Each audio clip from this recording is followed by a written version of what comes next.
Okay, so dear Dharma practitioners, be comfortable yourself and relax your body and keep your back straight, neck head straight in one line and your right palm on your left.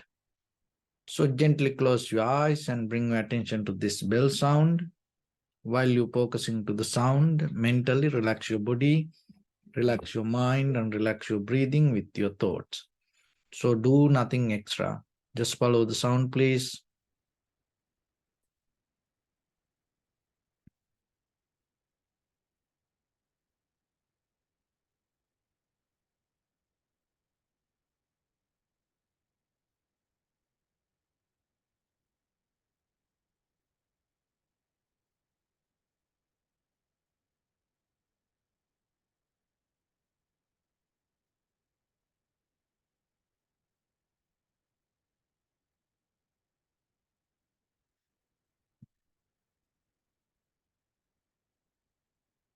Namo tassa bhagavato arahato samma sambuddhassa.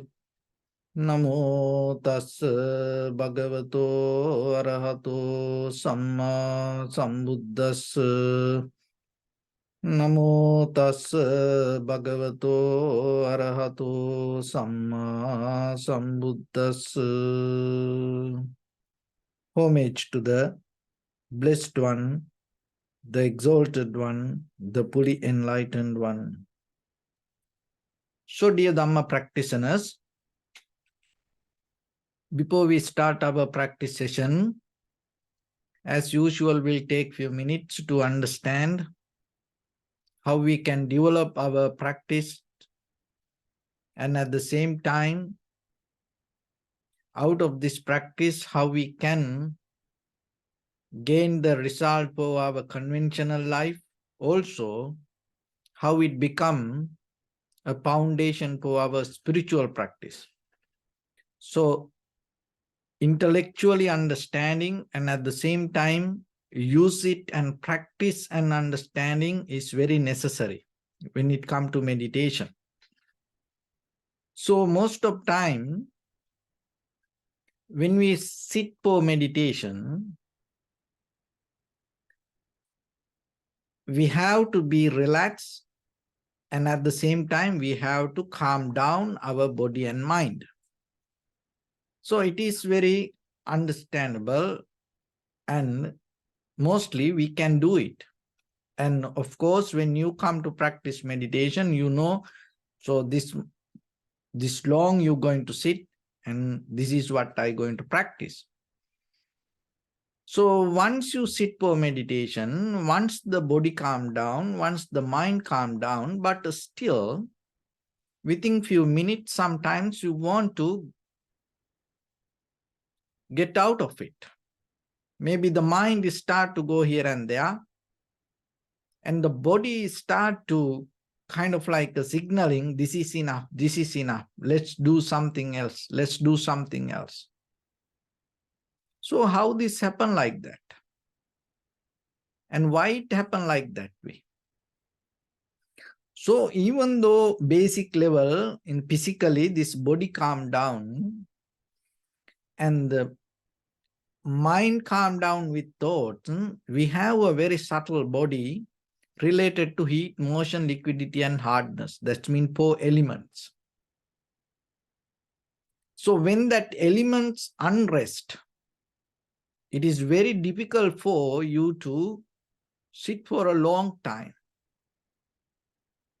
So then important that yourself to put the attention to calm down these elements inside. So how you can do that? So in day-to-day life, you have to remember, this always when we have the kind of like emotional, kind of like a current to move too much. So you have to be aware, sometimes it is not your body and it is not your mind.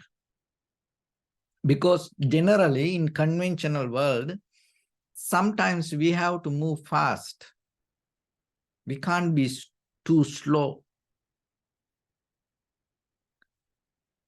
So And mentally also, sometimes when somebody says something, you have to understand it right away most of time.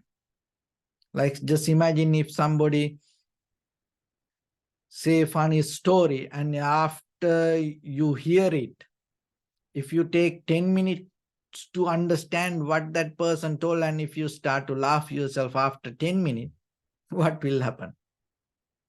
So then right away understanding, it's kind of like cognitive ways. The moving fast is sometimes is very necessary, thinking fast.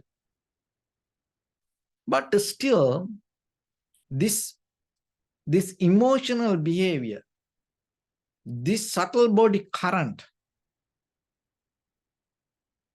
in day-to-day life, without any reason, without any discomfort, without any mental kind of like intention, sometimes you want to do things. Sometimes the body start to behave certain way. So then you have to be very careful not to respond to that. Look into that. And maybe when you keep doing something and suddenly you want to do another thing, and then you have to watch yourself why you want to do that. There's no reason for that. So like that in day-to-day life, you have to recognize behind this body and mind, deeper, underneath this, there is a behavior, there is a current keep flowing inside us. So try to calm down that current. It's basically, if you're capable to calm down the air, the breathing, mostly you can calm down it. Because heat, motion, liquidity, and hardness, these four elements have deeper connection each other. So basically, then we have the ability to calm down the air. That's mean the breathing system. So then basically, if you calm down breathing, that's mean it's going to listen to four elements. It's going to give a signal, or it's going to communicate with the four elements. So then put the attention and see the behavior of the breathing and calm it down. Let this entire, the heat, motion, liquidity, and hardness to settle down itself. So in that way, you can practice longer. And even though mind sometimes say things, thoughts arise, then you know this time period you're going to practice meditation. And physically also you prepare for that. So now you develop deeply to settle down, let the deeper, your subtle body to be there with you. So in that way, practice it little by little. By practicing, you have to recognize it. Because it is not intellectually going to work. So that's why I put the attention again and again, again and again, and deeply try to calm down the breathing, and then let the everything to settle down. Maybe for the first time it's not going to work, but keep practice. So the important part is here, seeing yourself beyond this body and mind, there is another behavior inside you. Once you understand that, you can slowly deal with it. So yesterday was the Halloween. So here a lot of children came and wearing different kind of costumes. So it looked like scary. And they were keep, banging the door, until I open it. They never leave. So, and when I open the door, and it's kind of like, different children wearing and costumes in different ways. And so when I gave the candy, they were so happy and they left. So why I brought this to today's lesson? So our thoughts also like that. So you have to remember, inside you, there are kind of like monsters, thoughts, like demons, like kind of like a ghost thoughts. We have kind of like a imprint behavior. So mostly we ourselves, we look into that, sometimes we recognize it, but we mostly try to resist that nature and try to fight with it, try to control it, try to overcome it. But end of the day, we fail. We become more disappointed, unhappy, sad, worry regarding our own behavior. So then you always have to remember how you can deal with this kind of thoughts. We all have dark side. We all have some kind of negativity within us. We all have some kind of monsters that maybe we saw, and sometimes we don't see that. So if you look very closely,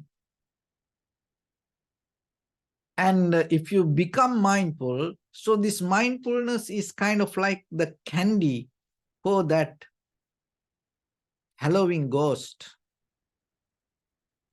So if you become mindful regarding it, rather than going away, running away, rather than becoming scary, if you become mindful, you will recognize they become so happy. It's kind of like inside that monster, inside that ghost, so inside that demon kind of like a costume, there is an innocent, harmless child. So if you become mindful, and you will see the most of time that whatever this our dark behavior came and became dark like that way, maybe we got hurt. We got disappointed. We got kind of like afraid for something. And then what happened out of that unbalance, it triggers some kind of emotions. So the emotions is kind of like, always weapon dealers, drug dealers. They don't care who going to use this. They don't care how this is going to use it. They just try to somehow make their deal. So when the emotions become high, what happens? It start to fight, resist, and always compare. And that is where the struggle happen inside us. So then always remember yourself. Never try to fight with that inside monster. Always look it kind of like a beautiful monster. Because your development, your transformation, your upliftment, your growth going to happen through that demons, monsters, ghost. So that's where you have to be mindful, kind of like boxing.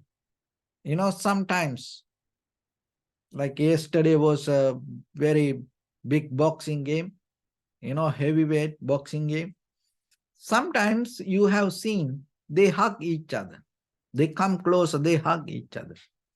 Why they do like that? When they get tired after third round, fourth round, most of time they come closer and, you know, they hug. That doesn't mean they are going to hug because of they love each other, they like each other.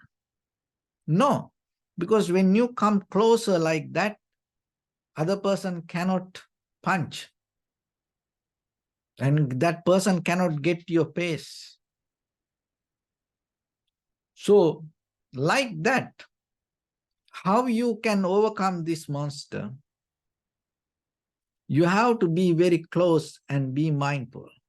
The being close means the mindful, not to run away, not to make a line and throw things away. So whatever that you recognize yourself as the negativity or the bad or the unprofitable, always remember, look very closely. When you start to look it very closely, when you welcome it very closely, what happens? It cannot ignite your emotions. That means it cannot attack your emotions. And once it cannot ignite your emotions or attack your emotions, your awareness is going to be safe. If your awareness is safe, whatever the situation, environment, you can get out of it. It's kind of like you don't allow other person, like boxing, you don't allow other person to punch your face. So when your mind is not aware, when you resist, run away, when you not have the ability to look closely, what happens? It creates the gap. So in that gap, anything can happen. Because why? Because emotions start to deal with you.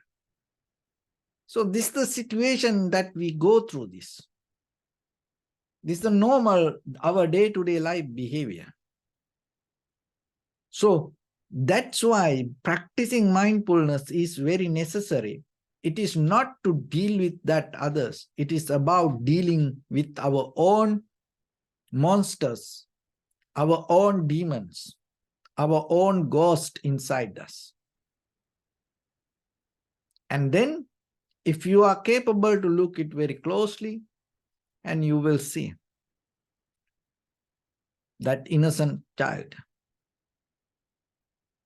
So try to practice it a little bit, because intellectual understanding is not going to enough for us.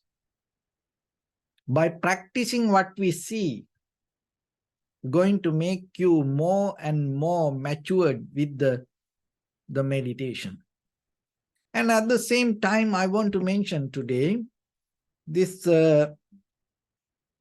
we have two words when it comes to understanding the truth, and when it comes to get into our day-to-day life. We use two words. One is reality, and other one is the truth. So you have to remember, something can be real, but it cannot be truth.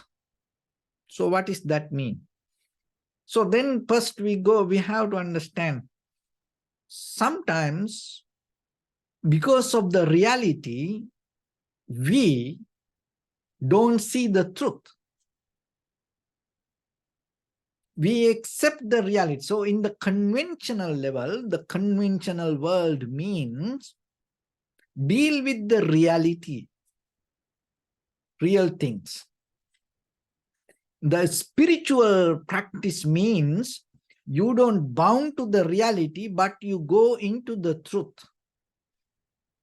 So then you have to see the difference. So what is the difference in between real and the truth? So why something can be real, why something cannot, the same thing cannot be truth? Why the truth sometimes cannot be the real? So when it comes to the real, it's a Latin word. It's a kind of like the very meaning is kind of like a actual or related to the things. It's a kind of like a something exist objectively and kind of like a real person, real food, real issue. So kind of like that, we use this word to understand this object point of view. So as example, when somebody say it is real, so that means there should be something. That whatever something, of course, you can touch, you can hold, you can grab, it has a shape, it has a name, structure, capacity, strength. So like that, many things that can happen. But at the same time, the truth word has a different meaning. So it's a kind of like the truth is a fact. It's mentioned about the fact. And there are two kinds of truth. One is objective truth and the subjective truth. So the objective truth means kind of like the informations or the statement. So it is an objective truth. So the subjective truth is a kind of like personal experience, perspective, your point of view, belief. So those are kind of like the subjective truth. So this is an old English word.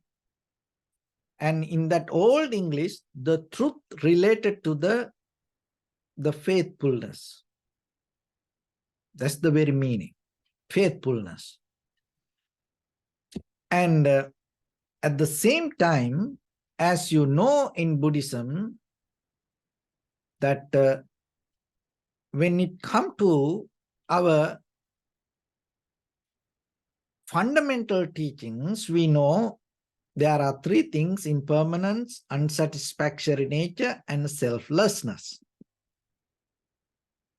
So when it comes to that understanding, how the truth, so understanding Dharma, we say it's kind of like understanding the truth.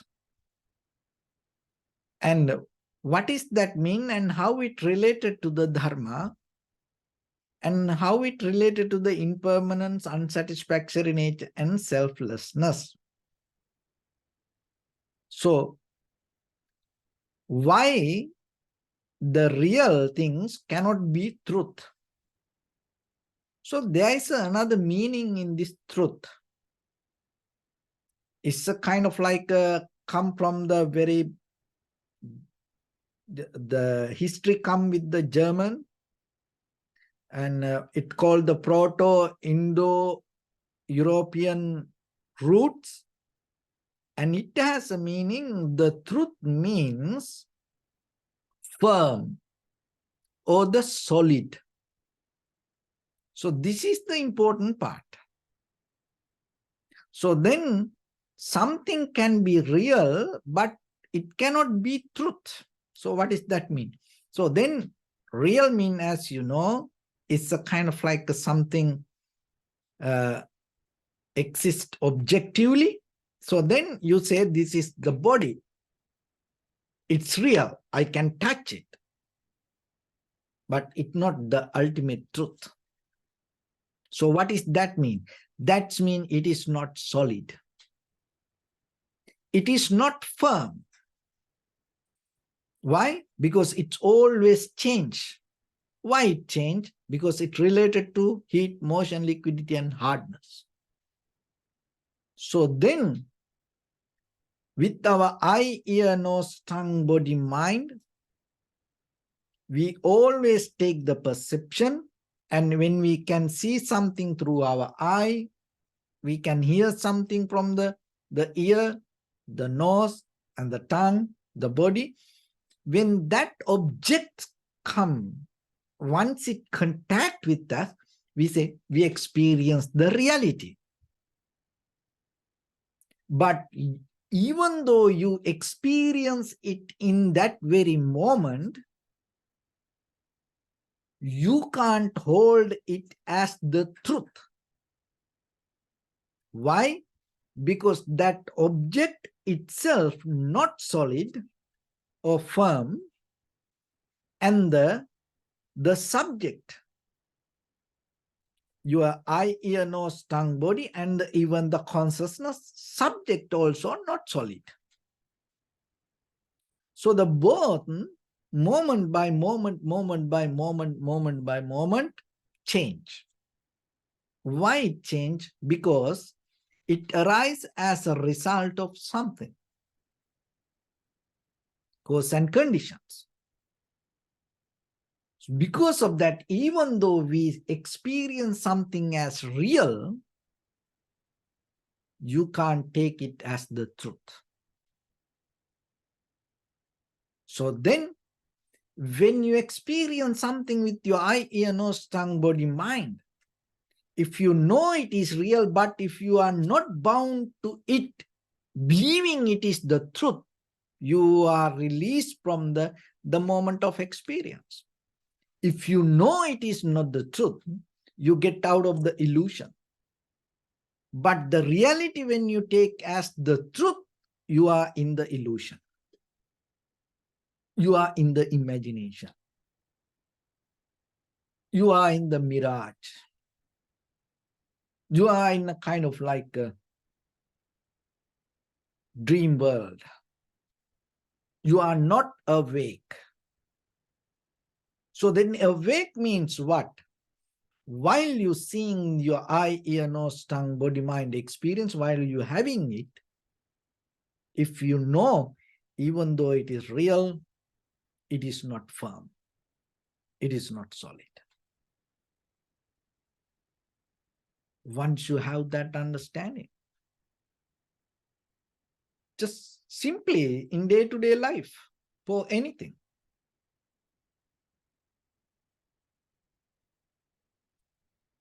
you are capable to move forward rather than clinging, holding, grasping, or having the strong desire towards it, without having the strong desire towards it.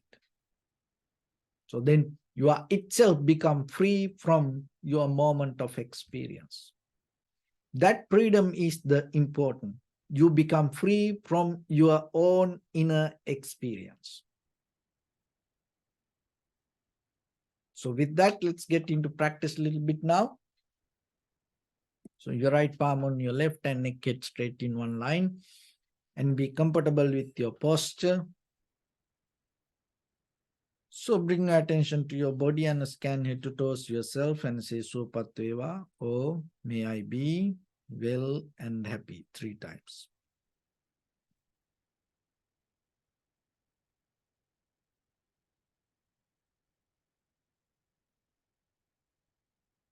Take a moment and think. We gathered here in this moment to practice this ancient meditation technique. All the Buddhas, all the enlightened masters followed this path and achieved wisdom. So we also gathered here to accumulate that knowledge. In this moment with this sitting, may my body become more comfortable. May my breath be more smooth. May no difficulties come to me. May all the success come to me. Also think for a moment. This is the last moment we're spending in this very lifetime. And detach your mind from all your past memories and as well as any kind of future thoughts.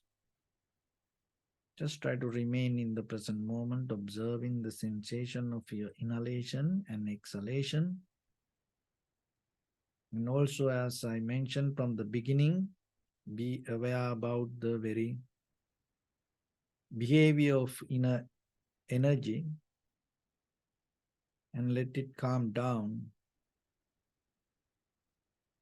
Do nothing extra.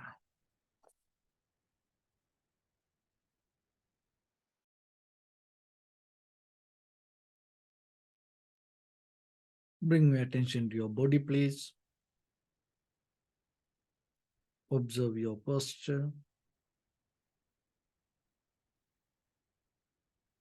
We cultivate loving kindness and compassion in our heart and radiate it as a light through entire your compound, village, city, state, country, world, around this universe.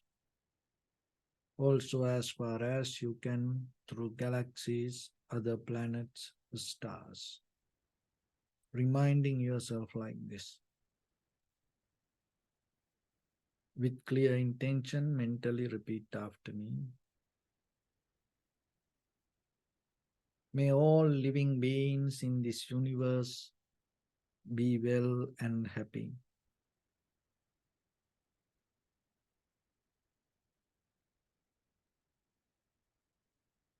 May everyone be happy and safe.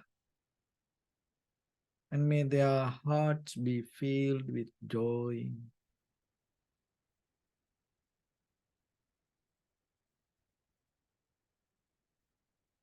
May all living beings live in security and in peace.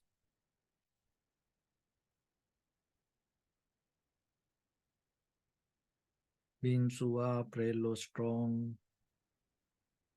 tall or short, big or small, visible or not visible, near or far away, already born or yet to be born.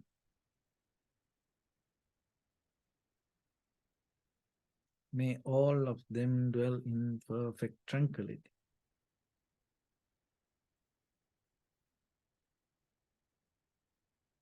Let no one do harm to anyone.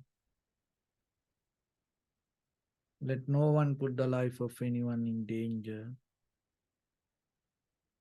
Let no one out of anger or ill will wish anyone any harm.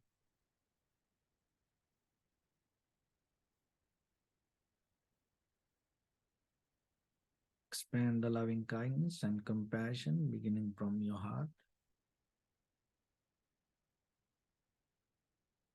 Forward. Visualize yourself and send it as a light.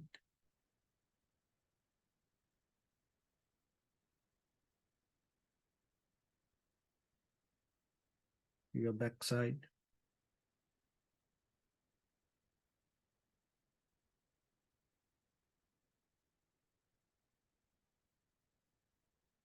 Your left side.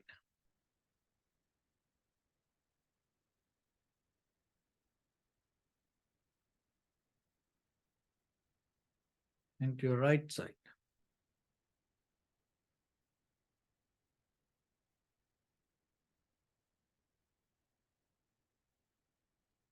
Downward.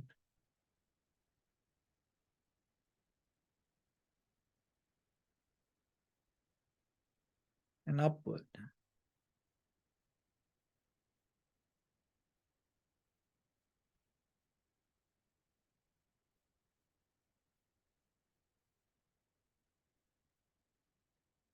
To all six directions at once.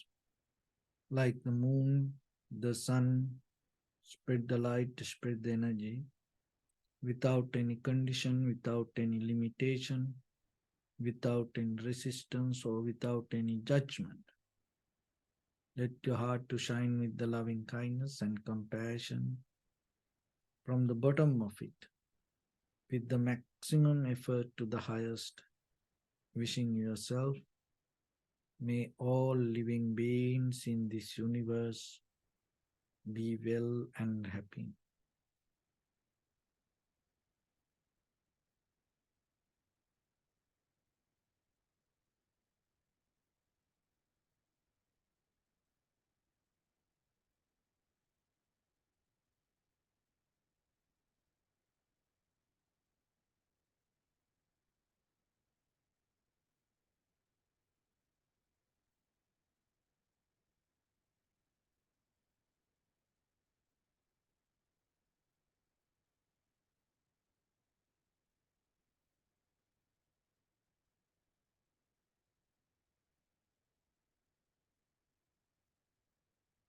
Say sadhu, sadhu, sadhu.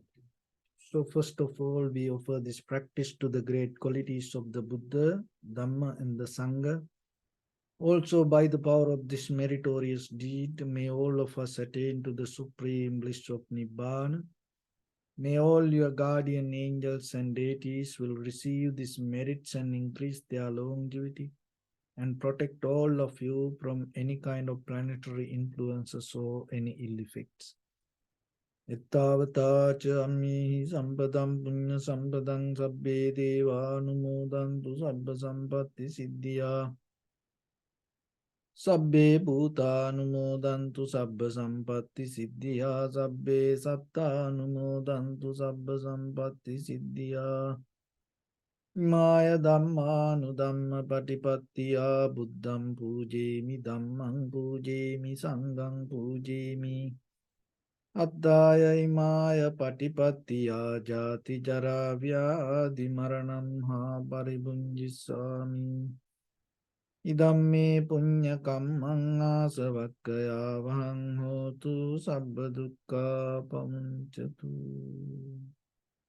Bless you.